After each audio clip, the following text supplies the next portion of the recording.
Electronic media సోదరులకు నమస్కారం. ఈ లేట్ కావడానికి మెయిన్ ఈ పిల్లర్ డ్రాయింగ్ లేట్ అయింది. అది మొన్న 2 months బ్యాక్ డిపార్ట్మెంట్ వాళ్ళు రిలీజ్ చేశారు. ఈలోపు మన పార్లమెంట్ ఎలక్షన్ ఇచ్చిన ఎవరంగా నెక్స్ట్ డే వాళ్ళు ఇక్కడ పనిచేసేవాళ్ళు వాళ్ళు ఊరికి పోయి రీసెంట్గా 1 week ముందే వాళ్ళు వచ్చారు. ఇప్పుడు వర్క్ అటు సైడ్ స్టార్ట్ చేసాము. ఇది కూడా ఈ రోజు నుంచి స్టార్ట్ చేస్తున్నాము.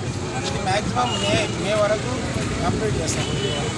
దీంట్లో సుధీర్ అన్న గారు ప్రోత్సాహం ఆయన బ్యాగ్ ఆయన అన్నగారు అదే పనిగా ప్రెషరైజ్ చేసి ఈ బిల్లు కూడా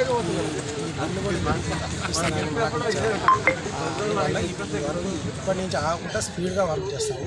దీనికి మన యాదగిరి అన్న కూడా రోజు ఫాలోఅప్ చేస్తాము. ఇక అందరూ పెద్ద మనుషులు అందరూ ఫాలోఅప్ చేస్తూ ఉన్నారు. అందరూ వదిలేసి అన్న అందరూ చేస్తూ ఉన్నారు. మే వరకు కంప్లీట్